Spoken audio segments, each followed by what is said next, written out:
I want to choke my mother, but other than that, Did you get to the doctor? You're all good. Yeah, haircut too. I did. It would have looked a lot better, but I messed it up, so I just had to shave it all off. Okay, all right. I'll get it down though. No, I didn't get to the doctor, but I figured out what it was. I was having proctological issues, if that makes sense. Technological issues? Proctological issues. Whoa, Yes. and you know what though? I mean, I can't talk about that on the air, but I'll explain something to you later on. I did too, and I had to get one of those donuts, which are great, but it's embarrassing to walk around with a donut. True. Yeah. Not like a donut you like a donut. Yeah, no, I know No, what my you're buddy, talking about. my boss at work told me, he's like, you know how to get one. Because I had to leave work Monday night, like it was, or what was it, Saturday. Because it was like, well, I did that race with the kids, right? And like, so I went and bought these whites. I bought this cream stuff, you know, and they The were one that goes like with the Hey, what's up, everybody? Hey. So we're having a couple issues. Those issues are of the proctological nature.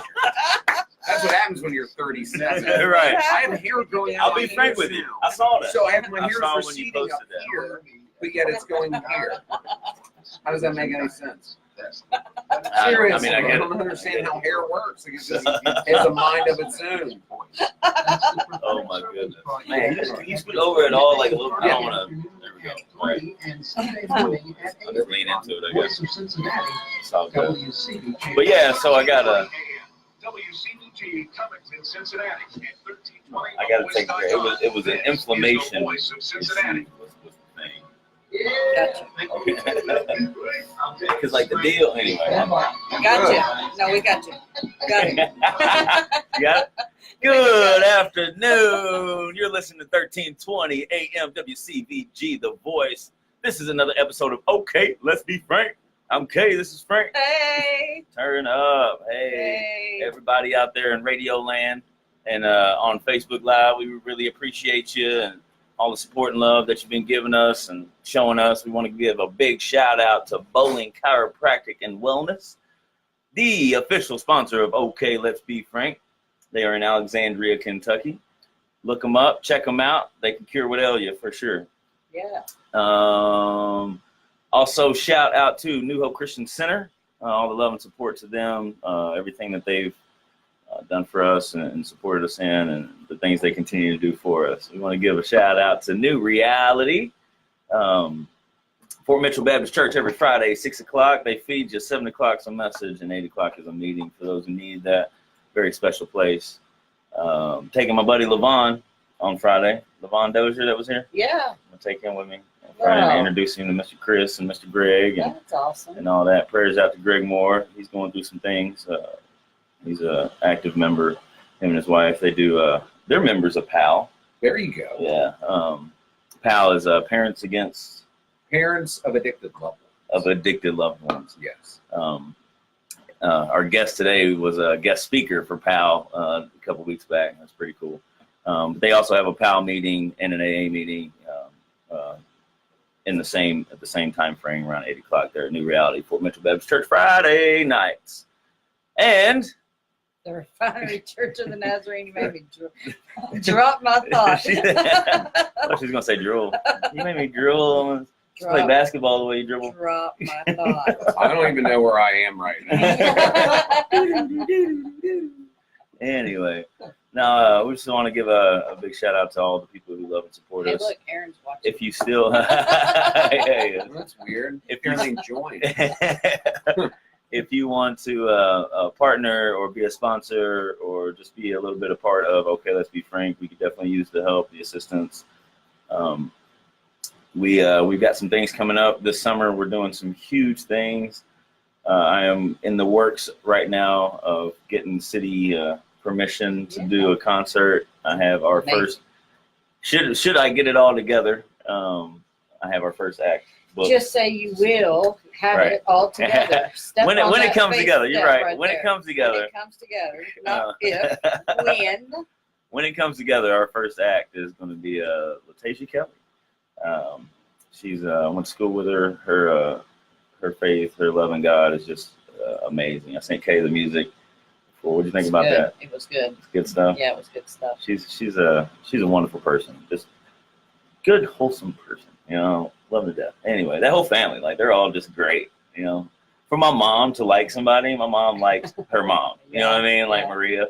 Maria is one of the sweetest people ever in life, and Dante was Dante Kelly. We used to do Bible studies and stuff back home. So anyway, the concert we're gonna try to wind up the summer, I believe, middle of August sometime, and we have a walk. The Walk for Autism is coming up. Yes. And that's just in a week and a half. Our guest is coming and going to walk with us. Absolutely. That's Absolutely. pretty cool. That is beautiful. It's just when I for my birthday, I posted, like you can donate to causes. So I did the Autism Speaks. The goal is 500. I think I'm at like $350 right now. Good. So it'll be up for another week.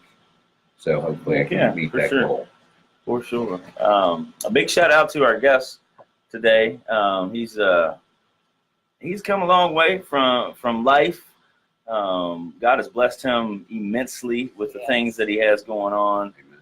He started out with an internship at Cumulus and now is a radio personality and has his own podcast. Yes. And apparently got some good news today. I know. That's what he was that telling his me. podcast, Tragedy to Triumph, will be on Fox 19 coming soon. Yeah, that's the plan. That I don't know is the so details yet. Right. So if it doesn't happen, everybody don't be mad. Blame it on Frank. However, Let's go. they are that's I That just is so asked me if I was exciting. interested in doing it. I said, sure, absolutely. Let's Yeah. share these Absolutely. stories. Well, that's super Just cool. remember us small people when you I get know, there. right? But he's like, so like his deal, we were sitting outside talking and he's like, man, I'm trying to get comfortable in front of the camera. I'm like, bro, the way you're going, you're going to have to. Like, you need to no because there's going to be a made-for-TV movie. He's going to be on Netflix here before too long. Listen, No, seriously, man, your story and how you tell it, man, I'd watch it for sure. cool. Well, I appreciate that. Yeah, absolutely. You and my mom. No, and Okay, there we go. I got 3 viewers. Three. I told people like with the podcast, like my mom, I thought, like when it shows you the metrics and all these things, I was concerned because I thought my mom might have listened 1,000 times, but thankfully that wasn't the case. There's 3,000 different accounts. And Wendy's thing too, they're bringing back spicy nuggets, and I showed my daughter the tweet. Like if we can get this to 2 million likes, so what she responds is saying, "I'm going to make 2 million accounts and like this." Many times, like she's definitely my daughter. I love it. But spicy nuggets are back. Not a plug for Wendy's because they're not sponsors of the show. Yeah, but still, right. We need them though. Oh, Jerry Serp joined us. Thank you, my man. So anyway, we're talking to a gentleman who has come a long way in life, and God has blessed him tremendously. Without further ado, I'd like to welcome Brother Laine to the house, the host of the popular podcast, Tragedy to Triumph. So, Mr. Laine, thank you for coming. Thank you Thanks for for hanging out having with me us. again. Sure. This is awesome. Little recap. Aaron was with us last Monday. Yes. It was a week ago Monday. A week ago Monday, yes. And we talked a little bit about, I think we kind of started in the middle of the story. We only have an hour, but a lot of his journey has been self-reflection and doing things differently than he had before. So a lot of change, a lot of uncertainty. And we talked a lot about being certain in the uncertainty and those types of things. And I think that with your podcast, especially, your podcast is called Tragedy to Triumph. And that is about people who are going through the same struggle, and in order to help people going through the same struggle. Right. I like to present it with the people who have already made these changes, right? So to show someone who's still struggling that they can do it too. It doesn't matter how bad it gets, that you can turn it around, that you're still loved, that you're still priceless. And the idea of like doing big things is to turn that on its head. To say, look, these tragedies, it is ugly. But let's make it beautiful and be a success story. We need more of that. That's why it's up. True. Well, it's super awesome. Brother Jerry just joined. I mean, he has come from a recovery standpoint as well. I think he's 10 years sober. They just opened up. They just opened up a sober living house down in Silver Grove. So anybody out there listening and watching, look up Jerry Serp on Facebook. They can help you out if you need it. Brother Laine can help you out. A lot of good things happening. God is doing a lot of great things in our lives today. So since we started kind of with how Tragedy of Triumph started, wasn't it? Or we started with talked how about we met at multiple school. things. I Correct. guess. How we met at school, and then how I got to the point of creating or just getting the job. Right. Well, so why don't we back up and go all the way back to, let's say, when you first started getting into things, and how sin kind of crept into your life without you really knowing it. You know. Okay. Like in terms of my overall story, right? Right. Yes. I used to talk a lot about my past being childhood, and what I've recognized though that everybody has childhood traumas. Everybody has abandonments or fear. I think people come from broken homes, and people have come from much worse homes than I did. And I don't think that is the reason that I have used drugs. I think that I have always had this desire to change the way I feel, like the euphoria of it. I've always enjoyed, and I think that as time carried on, and the stresses of life, and being a father, and being having a job, and all those things, plus being prescribed pain medication by a doctor on a daily basis, is what really the catalyst was for me. Because my life was good until it wasn't. So to really talk about, my personal belief today is that I became a real addict after being prescribed pain medication. I really believe that. And you can look at all the things prior to it as, yes, they were encouraging factors in the desire and the enjoyment of it. So that I have to have some accountability for. But on the flip side, it was never as bad until that happened. That makes sense? Yeah, for sure. Why were you prescribed? So I was overweight. I used to be a bar back when I was 18, and I used to carry full kegs of beer up the stairs at these dance clubs, and pulled my lower back. Right, used to dance on bars too. I have a herniated and ruptured disc in my lower back. I was overweight. I got migraines my entire life. So there's like a couple of things. There's pain, and I was dealing with it every day. And I talked to my doctor and got an MRI, and they found, like, look, there are a couple things you need to do. You need to lose weight, and I'll give you this prescription that'll help with the pain. And, that was take them as needed. And I needed them a lot because I was in pain a lot. And that carried into, though, taking them every day, because I, just became accustomed to it. And they helped, and they helped, and they helped. And it's always so hard to really think about, right? Because some of it's blurry to me. I think some of it, at a certain point in my life, I talked about, I did a show not too long ago, the Addiction series with Shane Reiner. And in that, I was able to look at these, I've missed out on a lot of times with my kids because of this stuff. Like, things disappeared. I don't know. I became addicted to my pain medication. That's the short and skinny of it, I guess. Short and skinny of it. I hear that. So how long was that like an issue before you decided to graduate, I guess? Oh, graduate. Well, that's the thing. So this all started, I'm 37 now. At the age of 25 is when I was prescribed these things. By the age of 28, I started to see real problems and getting involved with the law and, being arrested. That's when my issues really started. So I've been clean and sober since 2016 or December 20th. So I have close to 30 months of actual sobriety. Thank you. Yeah, good job, which is something I've never had, because even leading up to being 25, I had always used something, whether it was, I drink or, would smoke pot. I mean, I did things. I recreationally. But at the age of 28 to 34, 35, I had severe issues. And they just kept progressively worse and worse.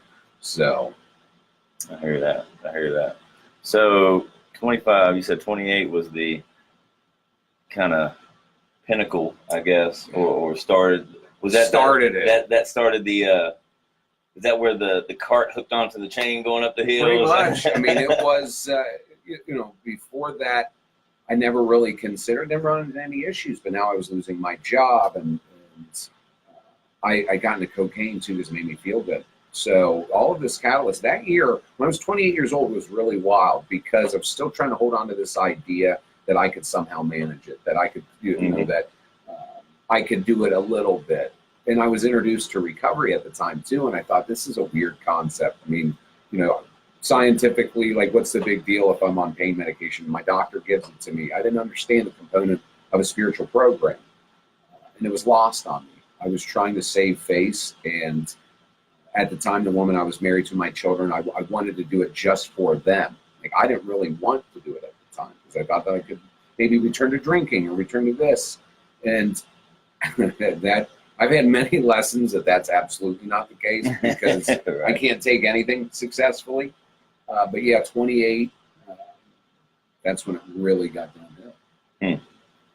Man, that's crazy. So as that is happening, and I mean, like being in that, like you're totally right. Like you don't really realize how far it's spiraling out of control, even when it's bad. Like in your mind, like you still think, oh man, it's all cool. I got this, or it's gonna be all right, or whatever.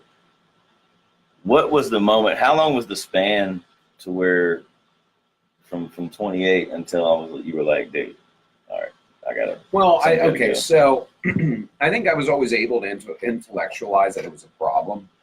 But I had been beaten down so much over those years. I mean, it started with me like, oh, I just take pain medication, to doing cocaine, to trying amphetamines and IV drug use. Like, I mean, it just got progressively worse, you know, running from police. I have, you know, a handful of felonies on my record for drug possession. Like, it just has gotten worse and worse and worse over the years. And I would sprinkle in there some recovery and try to get my life in order, but it just kept returning. And I get so angry and so fed up. I mean, by the time, you know, 2016 was the absolute worst year of my life, right?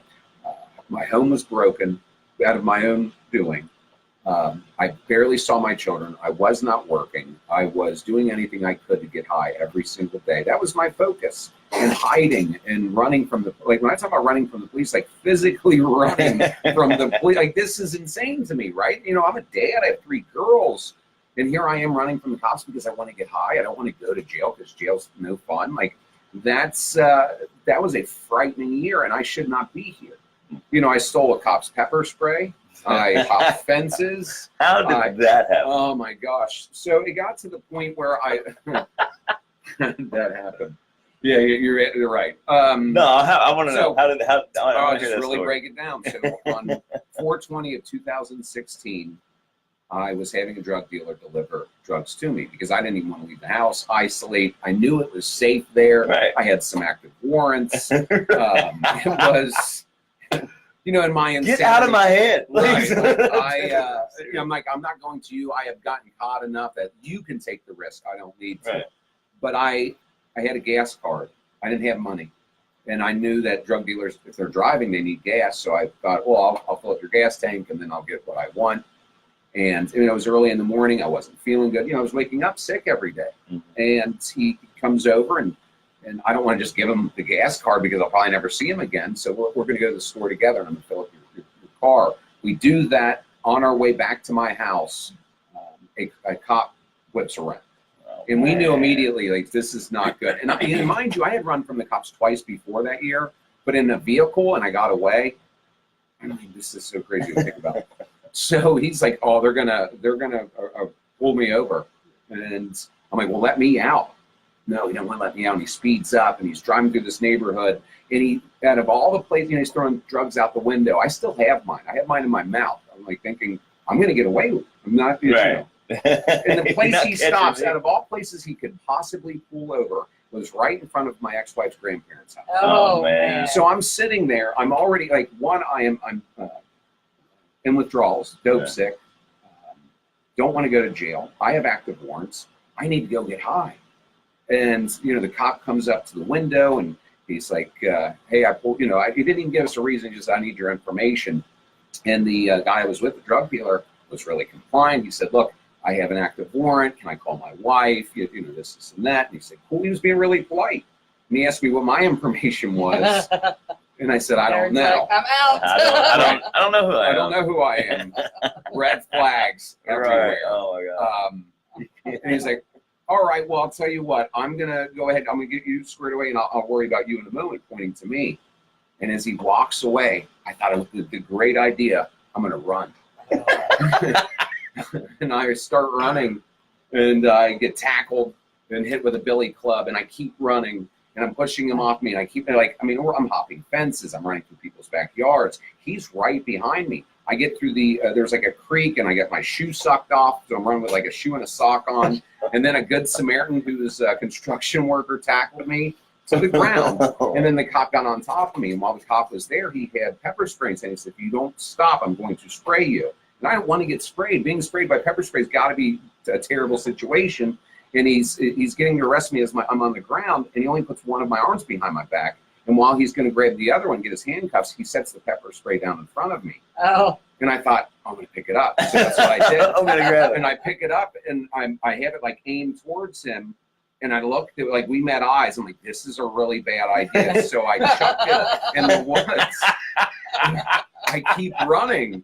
I mean, he's like, what? Like, at this point, we're talking like I elevated a situation even further, right?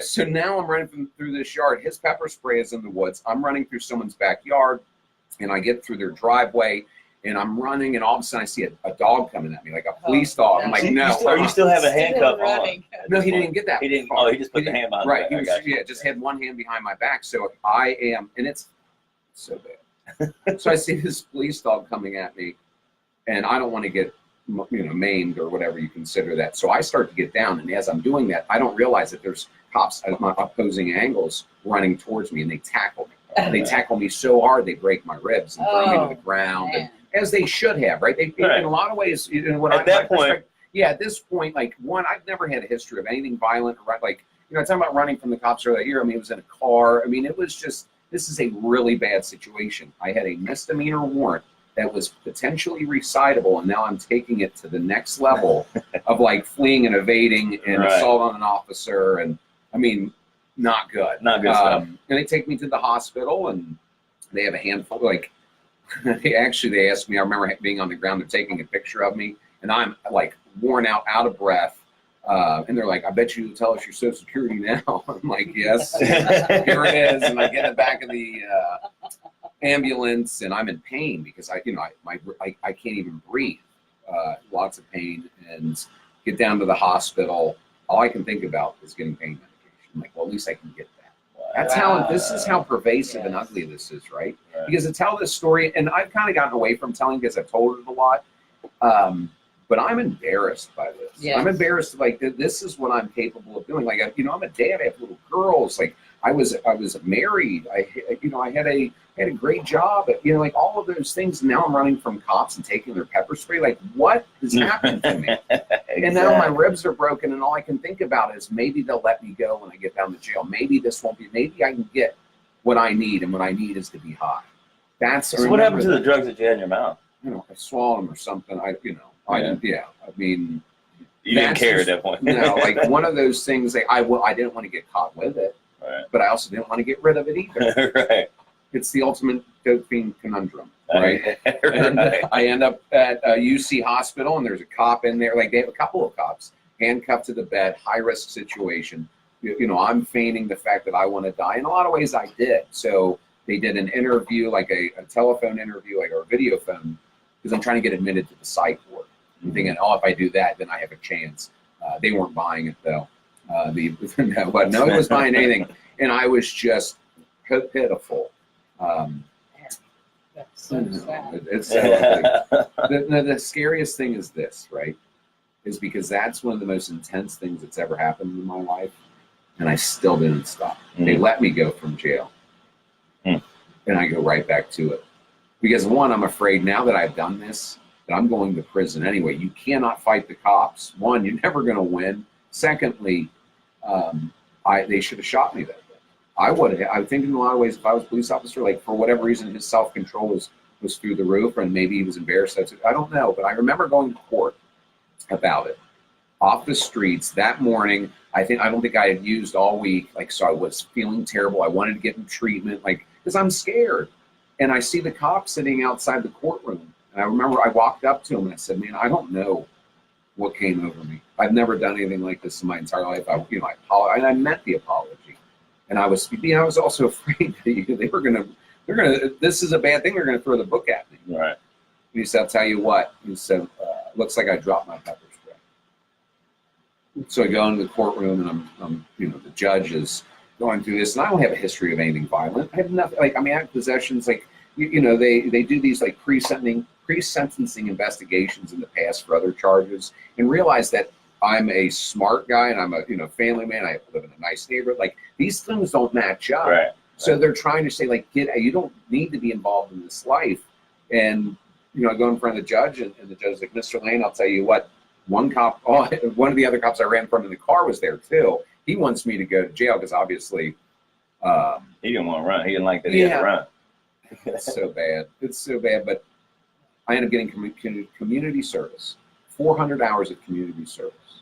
Like, I dodged a bullet, and then I was said, you need to go to treatment. And I started to really try to get into treatment.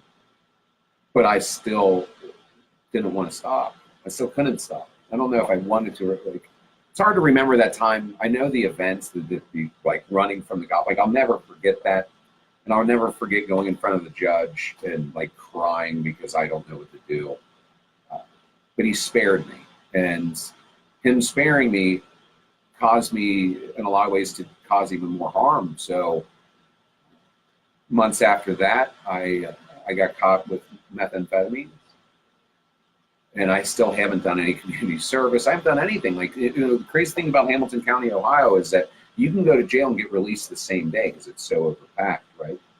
And I've been on the run, and then I get caught with methamphetamines, and they let me go again. So now I have all these charges stacked up. Like, I have, fleeing and evading, all these things, misdemeanors, and now a felony on top of it. I've had felonies in the past. And it gets to the point where I'm hiding in my mom's house on December 7th, 2016. I was going to get high that day. I felt like beyond worthless, beyond, like, I couldn't stop. And the police basically kicked in my mom's door and found me hiding in her closet. Really? Yeah, that's such a terrible day. Because I was going to get high, right? I really thought that I was done, or like that there was no hope for me, and that God didn't answer prayers and all these things. Like, I mean, I remember, like, there's so much, like, my marriage is falling apart. I live in my mom's house. I'm hiding from the cops. Was there ever a time, like, when you went to talk to that cop and apologize or whatever and explain the situation, was there a time prior to that? You said you were feeling that you hadn't done that in a week and all that kind of stuff. You're feeling really bad. Was there a time where you were just like, God, either help me or take me out? Yeah, I went through that a lot. That discussion? Well, I've had those discussions, like, they call them like foxhole prayers. One, I've done that where, like, cops behind me, like, God, let me out of this. Right. Right. I've done those plenty, but I know over the years, since I was 28, like, God, just take this from me. Take it from me. Like, or, my mom prayed the same thing. Either take this from my son or don't let him suffer anymore. I mean, it got so bad, and there's so many aspects that I have never really considered. Or if I did, I just tried to shove that pain down with drugs. How this affects my children, how it affects my mom, my brothers, my friends, my employee, all of that. Like, what is happening to me?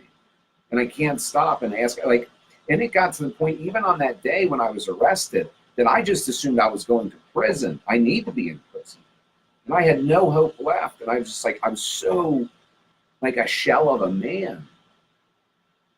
And I go down to the Justice Center, and the judge, I had gone through a treatment center many years prior, and that same judge that let me go through that treatment center, I was just talking to my mom about this last night. I remember staying in court, and I'm thinking, I can't even get into this program anyway. This is for first-time offenders. And she's looking at me and says, Mr. Laine, do you want another chance of recovery? Man. Come on. It really bothers me because I know like, somebody can look at you and have hope for you, and you can't have any for yourself. Mm-hmm.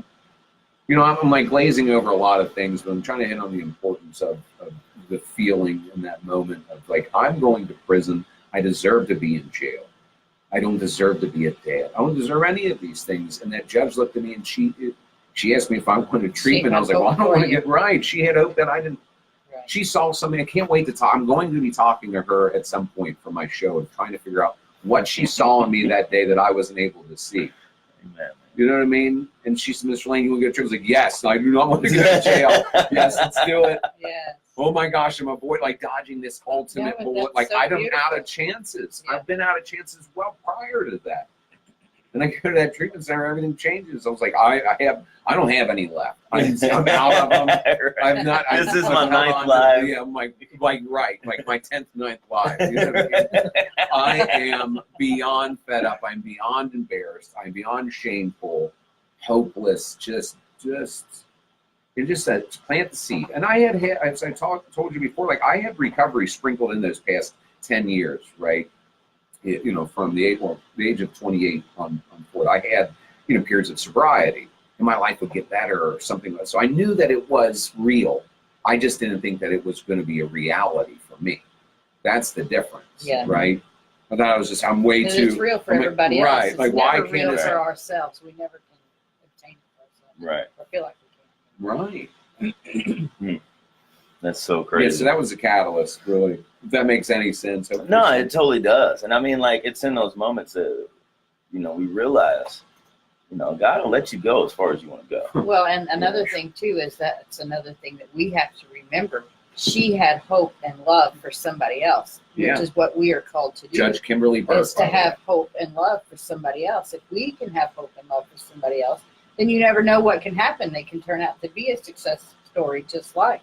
I was talking to somebody the other day, and I don't want to put a business out there, but there's she's kind of dealing with her sister was in recovery. Right. They both lived in a home where bad things happened to both of them. You know what I mean? Correct. I get that. Yeah. And one went one way and one kind of went the other. You know what I mean? But still dealing with the same thing. And the addict has like recently reached back out.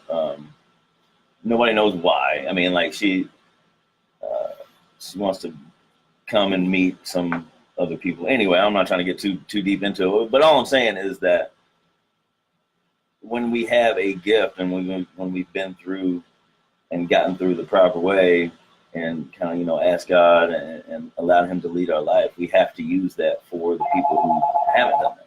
Right. Right. You know what I'm saying? Like, no, absolutely. I mean, you got to share. It's like I can only keep what I have by giving it away. That's first and foremost, right? So, and in that vein is that how do you pull someone out of it? Who pulled me out? Someone pulled me out, right? They didn't charge me anything. Like I got a lot of pain like with it, all that training, but I didn't pay for anything. Someone reached out their hand and says, "Come on, I'll help you get out." Mm-hmm. And I'm like, okay, fine, let's try it. And help show me how to do this. And now as like my life has turned, like I am not an expert by any means on addiction. I know that, I mean, I've been through a lot. I know people, like I am just a one person carrying this message.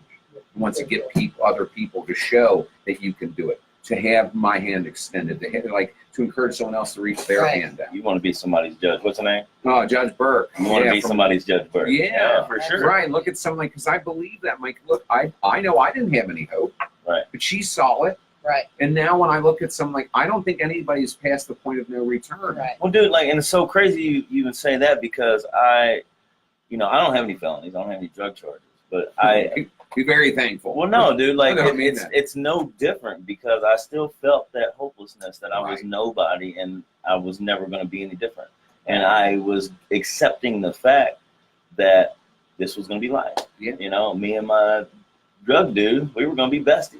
You know what I mean? Exactly. And like I remember thinking to myself, like, well, at least I've never stolen anything. I've never. And that's always Exactly. That's what that is. Well, because I remember thinking about, well, I could sell this. Well, I pawned my bass guitar. Oh. To do that. Dude, You know I've what I'm saying? so like, creative how to get money to support that habit. Oh, dude, it's so crazy. But and that's kind of the message that I want to get across to everybody watching and listening is that it doesn't matter what the circumstances are, what the story is. You can never feel like that you are too far gone. Well, right. And, and I think of this concept, like, so I was having a conversation with my brother the other day. And, this idea, like, we're created in God's image, right? So God is in me. God, I am a part of God. God is a creator. We are, as people can create. And like that voice in your head that says you're not worth anything is one line to you. Right. And so many people, like there's so many circumstances where that voice says you're not good enough. You'll never be anything. Just kill yourself, whatever it is. But if we have the power within us to think like that, then we also have the power to think on the other side as well, and that we can do anything. That we have that if God lives within us, that we can do anything that we want to do. We just have to put it out there. Like for me to say, I'm going to get on radio was fueled through God's love for me and saying, you know what, if I believe in him and how amazing he is, then it can happen. Right. Amen. Amen to that. So True. then Very that's much something so. in perspective that's a new one that I've been, you know, Those are the ones that you have to replace, those old thoughts. you with. have to, because that You voice have is to loud. replace it. Oh, for That sure. voice said, Well, like, it's whatever you feed. The grass is greener wherever you water it. You know what I mean? And Right. It's not greener on the other side. It's greener wherever you water it. Exactly. when I think about how much money and how much energy and like how many times I would sit on McMicken Street just waiting for Right. somebody, or you know what I mean, thinking that somebody's going to rob me, strangers in my car, strangers at my home, you know, all the things that I had, all the situations I put myself in. And God saw me through all that. Yeah. You know what I you mean? can go anywhere. Dude, and I mean like some crazy instances have happened, you know, like I I haven't even touched this scratch the surface. I'm talking about one crazy thing about running from the cops. I'm starting to get past that story just because I'm like, look, that's so bad. I mean, but there's so many more. There's so many ugly, crazy Well, things. it's funny though that you do. Well, when you said earlier, like you don't remember everything. No. And it takes some real digging back. You know, as you're telling your story, then the stories start to flood back to me Right. that I've forgotten. You know what I mean? Like, Well, that's let me see some hands. You know what I mean? And I'm like, Well, I think that's the beautiful thing about my show, though, too. When I talk to people, you know, every guest that I've had on Tragedy to Triumph, you know, it goes chronologically. Like we start in your childhood, like what happened when you start using drugs, with some wild things that happened during your use, and then like really hit on these things. And what happens are, and then we get to the good part, the triumph. Like, yes, I changed my life. This is what I do today. So you have this whole block of that person's life, and through that, and the conversation is that like we both will remember things in that moment that we haven't thought about in years. Every single guest I've had to this day has talked about something that they, one, have never talked to anybody else about, or two, have thought that they didn't even remember. There's something powerful in that. True. Is to say we're all of a sudden going to be very raw and real, and I'm going to tell you something that I'm embarrassed of. Right. And by doing that, one, it doesn't give it the power anymore. Amen. Come on, preach now. So That's true. Well, very true. Well, we talked about that a little bit last time. Right. Right. Whenever I used the Dave Letterman reference, you know what I mean? When Right. the whole thing with Bill Clinton, you know, he tried to deny it and keep it under wraps and blah, blah, blah. Well, it became this huge thing or whatever. And finally, once he came out with it, okay, well, it kind of died off. You know, David Letterman got accused of messing with an intern, and he came right out. Nobody really remembers that because he came right out and said, yes, I did it. I messed up, blah, blah, blah, owned it. So it didn't have power over him anymore. Power, right. When you own your issues, and one thing that we talked about as far as what it means to actually own an issue is not just saying it, but changing it. Right. You know? Yeah, I mean, once I you talked on blue in the face, but like it's kind of like love is an action, right? Like faith is an action. Like you can't believe, you have to do something about it, not just say, oh, it's not just affirmations, it's the action itself. Truth, very much so. Very When you much ever so. look at something, you know, I was thinking about, I think about a lot right now because I do bring up past experiences because that's a way that I can relate to others and show them like, hey, it doesn't matter what you've been through, you can turn it around. But the beautiful thing about life, in my personal opinion, is that that stuff doesn't even matter anymore. None of it does. Yesterday, even just what I did yesterday does not matter because it's gone. It's holds gone. no power. So all that, this is what life This is, is right? it, As we're right experiencing it Right. and having this conversation, that's awesome because we're alive. Right. True. So why not focus on that and say, wow, in this experience, I get to hang out with cool people. You know, it doesn't matter what my job is or this or that. Like yesterday, I hung out with my kids or whatever. Cool people. I know, right? I was like, are you talking about us? Right. That's what I'm thinking. Yeah, thank you. Don't I sell know we're yourself not- short. I know we're not supposed to go backwards, but can we replay that just once? Yeah, it's on Facebook Can we Live. just So replay that? make sure, just play it back later. You guys Oh, can man. cut that. Like, Yeah. Heck yeah. We No, I just believe put you on that, loop. Right. well, Cool you would people, have cool to, people, right? cool people. You would have to think like that's what life is as No, you're it is. experiencing it. You're right. We bring up because of how, and this is the other thing I know about memories. Memories can be delusional at times too. Because Yes. I can remember something one way, you remember completely different. Truth. So unless you have a video camera recording, like which I kind of want the body cam footage from that way, because it might have gone completely different. I might, you know. Well, I do too, because for you to like outrun the cops for a little bit. Oh, I did not run anybody. I would have to say, No. well, like you were talking about, I like ran you were like a overweight. penguin. You were over. Well, I wasn't overweight then. Well, that's I what I'm was saying. still Like you went from skinny. being overweight, so Yeah. you obviously didn't run much then. No. And then the only reason you really lost weight was because of like pain meds and stuff Oh, like and that, and drugs and stuff. and some work. So So it wasn't like muscular, like No, I was like running skinny marathon. fat, right? I was literally like, Yeah, that would be a killer video to watch. No, He said no, it I'm gonna wasn't. say that again. No. No. You have seen enough live PD to know that I don't want to be that guy. Judge Burke, if you're out there, can we get that? Can we get that evidence? Is there some way we can get that? No, evidence? I think, but you know what she does is really amazing. And I was just talking to my mom last night about that because I get a chance to talk to people that I never like, between police officers and doctors and all these things that are in the recovery community or addiction. Didn't you have a police officer on your show? Did. Tom Sinan, who's the Newtown Chief of Police and the head of the Hamilton County Heroin Coalition. An amazing guy, like through and through, and has a beautiful perspective on recovery. It came through addiction. Well, and he's himself never struggled. That's what's amazing to me. Like, I don't talk to just people that have gone through addictions. I'm trying to figure out how we can help more people recover and get past this. Yes. And he's on the front lines. He's a police officer. I ran from cops. Why, if he sees there's so much ugly, it's like such an uphill battle, but why would he do it? And that's what was curious to me. I'm like, how on earth are you doing this? And knowing how bad it is, why do you do it? And he's like, it's the right thing to do. And we need to save a generation of people. We need, we need to look, right? That's what this is about. And what I think what I was getting at, I don't know. I know that I want to talk to Judge Burke. That's what it was. Because she has been around for, since 2001 or something like that. So we're talking almost 20 years of seeing people either become successful or die. Right. And a lot of people die. Mm-hmm.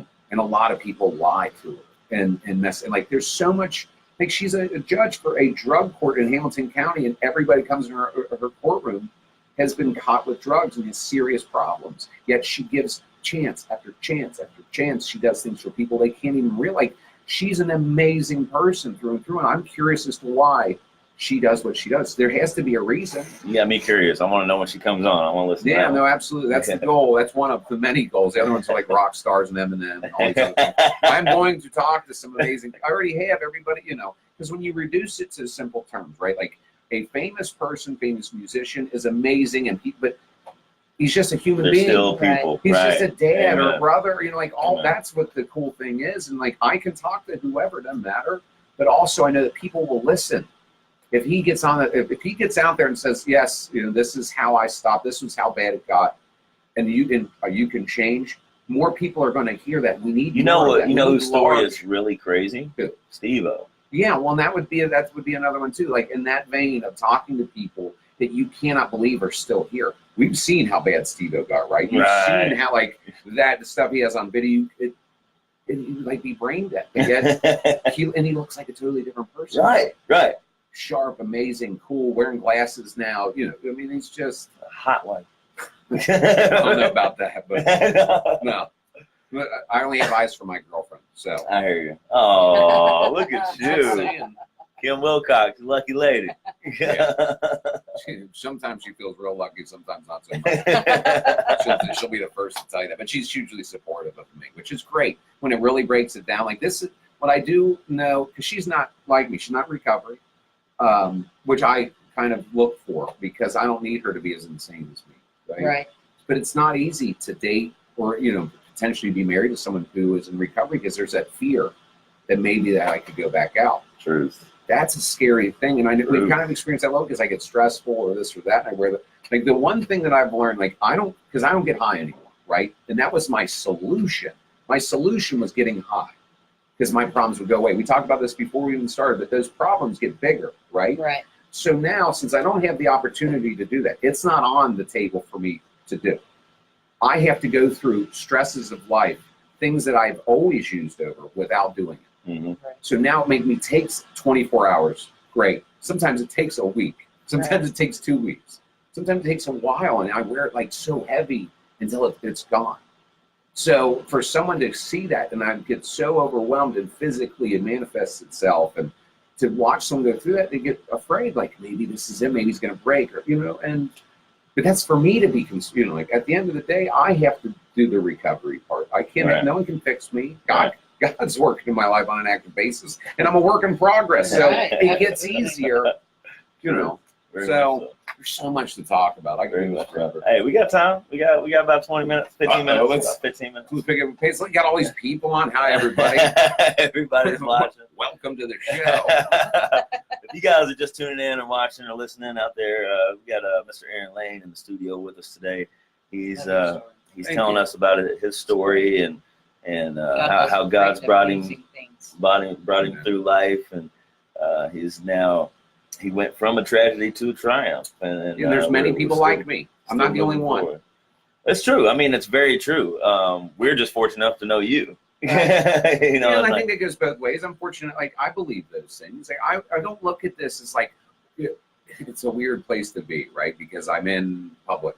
I'm very public about a private thing. Right. Thing that people don't want to really talk That's about. the thing. People don't want to talk about these private issues. I mean, That's and- what makes them so powerful. right, for sure. Because now we know we're not alone.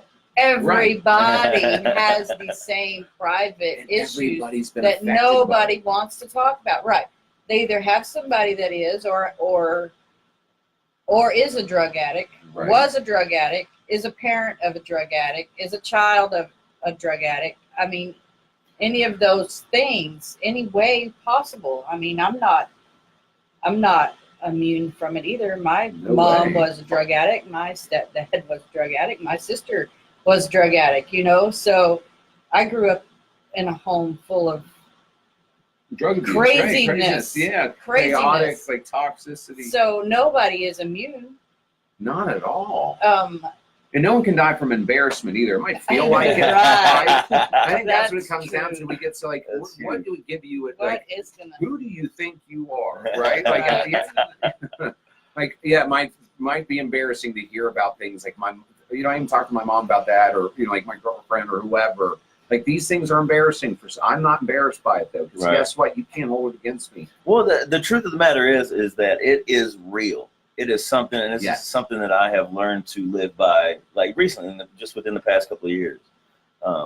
Because like I'm recently coming out of my drug use and things like that, So like to own it, like I said, is to be honest about it, to talk about it, and to change it. And how do you change it? Well, you got to hold yourself accountable. How do you do that? You have to bring people around you that are positive and will push It will you. help you be Well, accountable. yeah, Be and honest with. you have to be honest with them Yeah. to be truly accountable. Right. You can't to hide it and just be like, oh well, I'm just going through some things, so just pray for me. It That's get not- better. It doesn't get any better because you go home and then you isolate again, and then you get in your own head. Well, man, I should have said something to somebody, blah blah. But nobody knows, so I can go do it again, and nobody's really gonna know. Right. You're not holding yourself accountable. It's like that whole nothing changes, and like nothing changes unless something changes. Whatever. Nothing changes nothing unless changes. something. No, it's like if nothing changes, nothing changes. That's what it is. Right. So, and it's not easy. I would never act like any of this was easy, right? And it might, because I still need a lot of help. I believe that. I don't believe that I am cured by any stretch of the imagination, but I have learned tools over the years between the amount of treatments and amazing people that I've met, and just said, I'm going to listen, and maybe I don't know everything. Like, I can be smart about so many things. This is not something that I've been very smart about. Until someone says, let me show you how I did it. Mhm. And I take a bit from them. And another person says, this is how I did it. And I'm Amen. like, okay, I'm Right. take it from them. That's why And it's you so just keep important for doing people it. to be vocal, because being in the body of Christ, this fingertip learns from this fingertip. You Yeah. know what I mean? Like I didn't know how to do this until I heard something from someone else. But how am I going to hear that if I don't tell them my story? Right. You know what I And mean? here's If I'm the not thing honest is about it and putting it out he- there, He how am I died gonna for hear all of somebody us, else's not just vulnerable? one. All Yes. of us. He died for all of us, and therefore, there's no condemnation in Christ Jesus. So, if He died for all of us, He's died for our sins. He saved us all. Then why are we not helping our brothers and sisters? Much less helping somebody on the street that's not what we consider. But when we're fake inside our own home and not helping our brothers and sisters, we will never be able to get outside of the home, the church, and help if we can't help inside. If we Right. can't be real with the people that are supposed to be our family, then how can you be real with somebody you don't know? Well, I think that, but it's tough though too, right? And people don't want conflict. Like my family, an intervention is a very uncomfortable thing for a Right. family to be like, all right, we're going to talk to you about all the things you've been doing, and how it makes us feel. Like people don't want or afraid, yet fear. Like there's an evil component to this that I believe. I think that like the devil just wants us to die. I think that there's a part of that. Addiction is so pervasive and so big. Like there has to be some type of handiwork in that in order to make it. You know, we are so focused on the wrong thing. Right. And that's something to really unpack there. And I don't want to go down that road because really that would be a couple hours within itself. But I know it's not easy because it wasn't easy for me. And sometimes it's just not. Sometimes some days I have bad, it's bad for me and I don't want to talk to anybody about anything. But I know that in the past when I did that, my foot's right back outside the door. And I also just want to show, like, this is not about all the ugly. I know it's this tragedy to triumph, but there's entertainment in it. Someone to listen, like to be like a fly on the wall, like to talk to you is entertainment in itself. So there's definitely entertainment in it.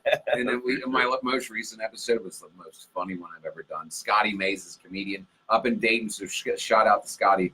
I have not laughed so hard in so long, and it was just like rapid fire. I'm like, I love this guy, and I got a new episode coming out Monday as well with Jake Bradshaw and Humans of Addiction, Addict's Diary. They're doing really amazing things, doing big things. So I can't wait for that to come out too. So there's some really neat things in the works to be able to talk to new people that have a bigger stage. Because the goal, as I've said, I want to talk to people that someone will hear.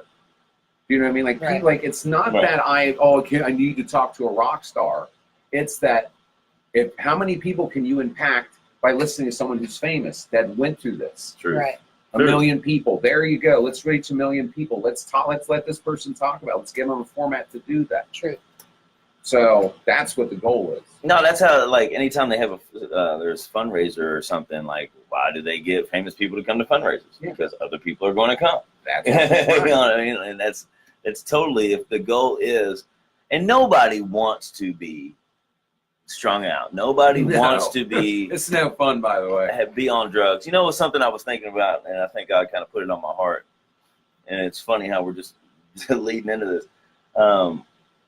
You know, I was thinking, I know some of the hardest biker people. I know some of the most gangsterous, Crip people that just love the gangster life.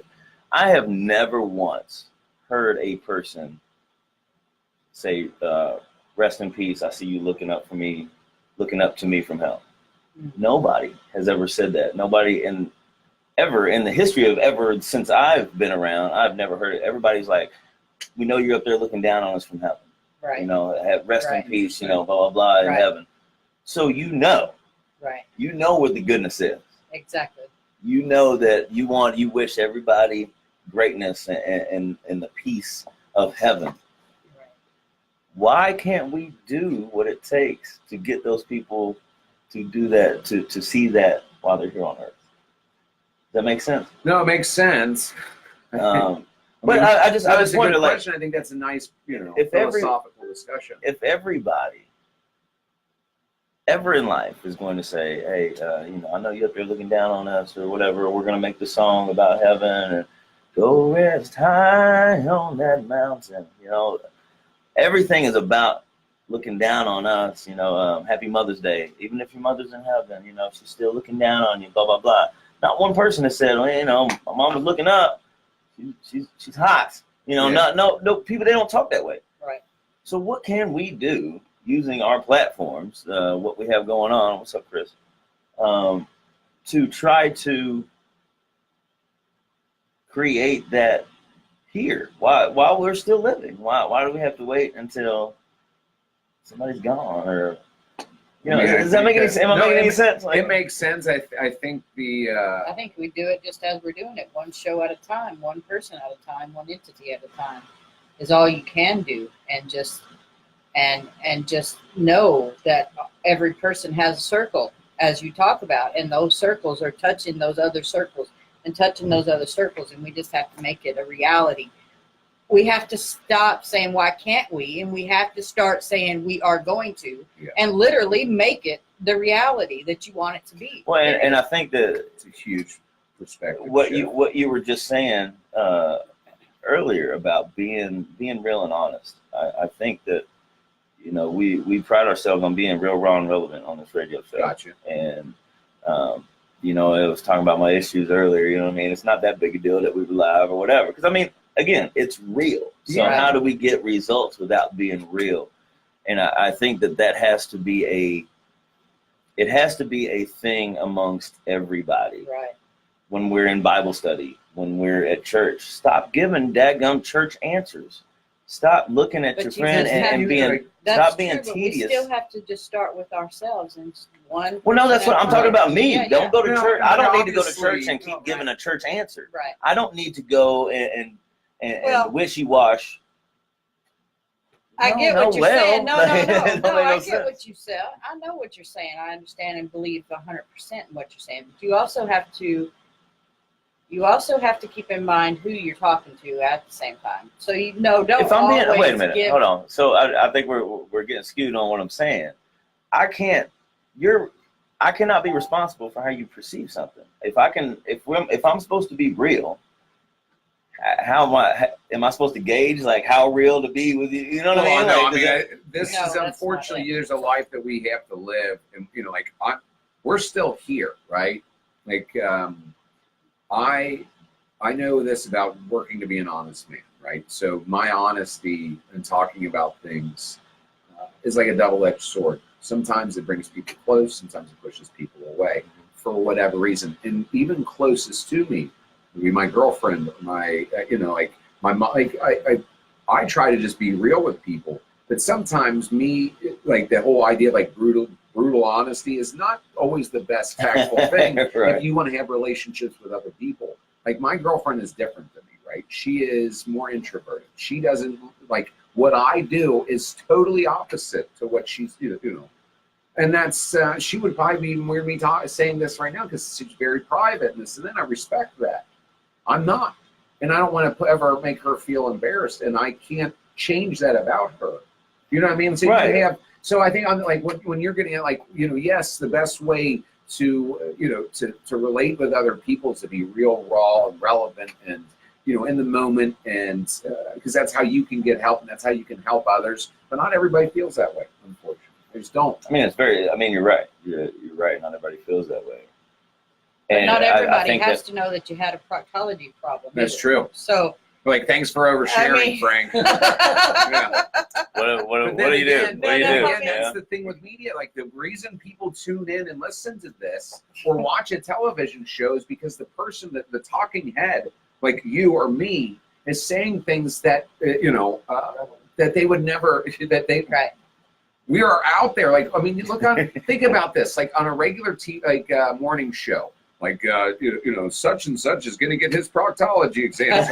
They do that type of stuff. They do, though. That's what They I'm do, saying. right? She's like, listen, like, I'm going to bring the camera into this. I'm talking to doctor, like, the mammogram thing. You're like, normal people don't Those do that. aren't Like, those let me aren't just grapes, invite- ladies and gentlemen. Right, Those let me aren't just invite a camera into my doctor's office. Maybe we can get some terrible news that day, right? Like, oh, great. Now it's out there for everybody Well, to hear. that's what I wonder about, like these reality TV shows. Like, how much is like legit reality? Well, you know what I mean? I don't know. If it's reality, it's kind of skewed. No, I mean, like, I 90 guess. Day Fiance. I guess just what I mean is like we go to church, we expect certain things and certain responses, and everything's like so cliche. If we want things to change, then I think that we have to be honest with ourselves and come to a place to where we know where I'm being fake, I'm being honest, and maybe, I mean, you're right. There's not, you don't just come out and you say everything, you know what I mean? Like, but when you have an issue, like I had to pull Kevin aside not too long ago, the Kevin Johnson, I had to pull him aside not too long ago and just like, dude, like some things are getting strong in my life and I need some prayer, blah, blah, blah, those types of things. Whereas before I would have just kept it to myself and let it grow in my head and boil over into something toxic, you know what I mean? And I guess that's more or less what I mean is like when things are getting, or you realize that there is something internal that needs to change, then it is important to reach out for the accountability. True. And you can't hold that in. But there is somebody in your circle that is capable of helping, healing, and dealing with the situation with you. It's not necessary to get up on behind the pulpit on a Sunday morning and be like, hey, guess what's going on in Frank's life? Anybody got a donut? You know what I mean? Like, you know, probably not the thing to do. But I guess all I'm saying is, like, with your show, Tragedy Triumph, I think it's super awesome that people can come on and feel safe telling something that is private, which makes it lose its power, puts the power back in their hands, and it can help somebody else. And I think it's wonderful. I think it's so cool, the story that you've told, the story, your life that you've been through. You're more than welcome on the show at any point in time, ever in life. Probably, I mean, after Fox 19 gets a hold of him, you'll probably never see him again. Right. But. It's like we had him here first, folks. Right. You heard it here first, man. That's funny. I want to read this one comment, though. Mr. Chris Land says, while people are living, they always think they have time to get right with God. After death, we hope they get in. I mean, it's kind of true, man. Kevin Johnson said one day, man, once the sky opens, ain't nothing else gonna happen. You know? I was gonna say we're gonna only cut you off. I was It's all just good. thinking, We got like, about a lot of times, it's fear. Fear is the thing that prevents us from doing so much, and that's not if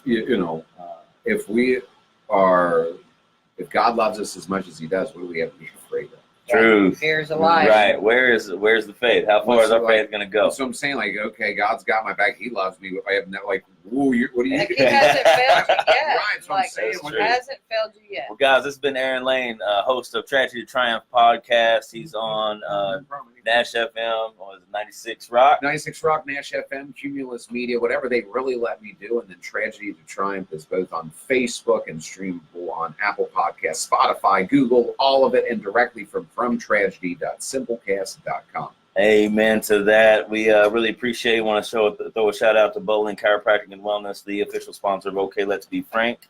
Thank you again for listening and watching. Anybody want to sponsor, partnership, let us know. Write us. We'll be back Monday at 11 a.m. here on 1320 a.m. WCVG, The Voice. This has been another episode of OK, Let's Be Frank. See ya. Right, do big things. Right. Yeah. Heck yeah. Thank you, guys. Sorry for the technical difficulties. We got to do something about getting a router or something.